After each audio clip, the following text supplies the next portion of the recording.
Halo semua, perkenalkan nama saya Vencialin Paoki dan saat ini saya akan mempresentasikan tentang mata kuliah Anatomi dan Fisiologi Manusia yaitu Sistem Urinari Ginjal.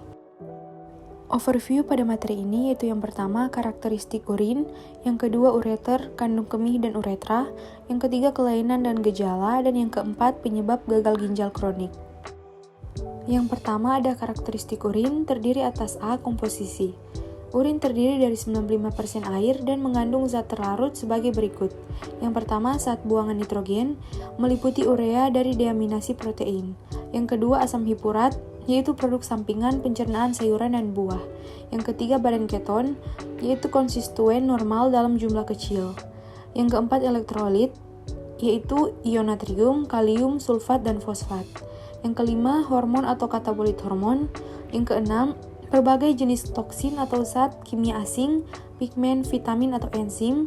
Yang ketujuh, konstituen abnormal, yaitu albumin, glukosa, dan sel darah merah.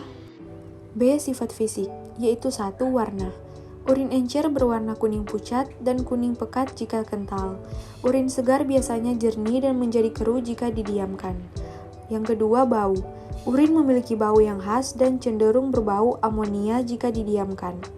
Ketiga, asiditas atau alkalitas.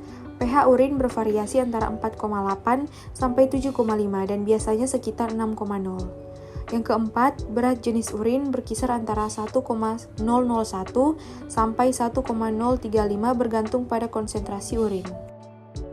Selanjutnya kita masuk pada pengertian ureter, kandung kemih, dan uretra. Yang pertama, ureter. Ureter adalah perpanjangan tubula berpasangan dan berotot dari pelvis ginjal yang merentang sampai kandung kemih. Yang kedua, kandung kemih. Kandung kemih adalah organ muskular berongga yang berfungsi sebagai wadah penyimpanan urin. Yang ketiga, uretra. Uretra itu mengalirkan urin dari kemih ke bagian eksterior tubuh. Yang keempat, perkemihan atau urinasi, yaitu bergantung pada inervasi parasimpatis dan simpatis, juga impuls saraf volunter. Selanjutnya, kelainan, gejala, dan prinsip terapi. Yang pertama, kelainan gagal ginjal kronik atau chronic kidney disease atau CKD. Pengertian gagal ginjal kronik adalah kondisi di mana saat fungsi ginjal mulai menurun secara bertahap. Kondisi ini bersifat permanen. Status CKD berubah menjadi gagal ginjal ketika fungsi ginjal telah menurun hingga mencapai tahap atau stadium akhir. CKD adalah penyakit yang umumnya baru dapat dideteksi melalui tes urin dan darah. Selanjutnya, gejala penyakit gagal ginjal kronik antara lain berkurangnya urin saat buang air, muntah, mual, hilang nafsu makan, lelah dan lemah, bermasalah dalam tidur, penurunan mental secara tajam, otot berkedut dan kencang, bengkak pada area kaki, dan timbul rasa gatal. Selanjutnya, penyebab gagal ginjal kronik. Ada beberapa kondisi yang lebih tidak umum, tapi juga beresiko menyebabkan penyakit ginjal kronik, yaitu yang pertama, gangguan ginjal polisistik, yaitu kondisi saat kedua ginjal berukuran lebih besar dari normal karena pertambahan massa kista. Kondisi ini bersifat diwariskan. Yang kedua, peradangan pada ginjal. Yang ketiga, infeksi pada ginjal. Yang keempat, penyumbatan, seperti yang disebabkan batu ginjal dan gangguan prostat. Yang kelima, penggunaan rutin obat-obatan tertentu dalam jangka panjang, seperti antiinflamasi non-steroid atau non-steroidal anti-inflammatory drugs atau AIDs, termasuk aspirin dan ibuprofen. Yang keenam, lupus eritematosus sistemik atau kondisi saat sistem kekebalan tubuh menyerang dan mengenali ginjal sebagai jaringan asing.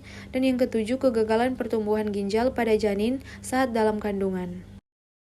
Selanjutnya ada sistitis. Sistitis adalah inflamasi kandung kemih. Inflamasi ini dapat disebabkan oleh infeksi bakteri, biasanya bakteri Escherichia coli yang menyebar dari uretra atau karena respons algerik atau akibat iritasi mekanis pada kandung kemih. Gejalanya yaitu sering berkemih dan nyeri atau disuria yang dapat disertai darah dalam urin atau hematuria. Selanjutnya, sekresi tubular. Proses ini mengacu pada perpindahan selektif zat-zat dari kapiler darah peritubulus ke dalam lumen tubulus, merupakan rute kedua bagi zat dari darah untuk masuk ke dalam tubulus ginjal. Selanjutnya, karakteristik urin, yaitu yang pertama, warna dan transparasi segar, yaitu berwarna kuning tua. Yang kedua, bau urin segar sedikit aromatik, tetapi jika didiamkan berkembang menjadi bau amonia bakteri. Yang ketiga, pH urin biasanya sedikit asam. pH sekitar 6, tetapi perubahan metabolisme tubuh atau diet dapat menyebabkan variasi pH dari sekitar 4,5 sampai 8,0. Selanjutnya, komposisi urin terdiri dari yang pertama, urin terdiri dari sekitar 95% air, yang kedua zat-zat sisa nitrogen dari hasil metabolisme protein, asam urea, amoniak, dan kreatinin. Yang ketiga elektrolit natrium, kalsium, NH3, birakarbonat, fosfat, dan sulfat. Yang keempat pigmen, yaitu terdiri dari bilirubin dan urobilin.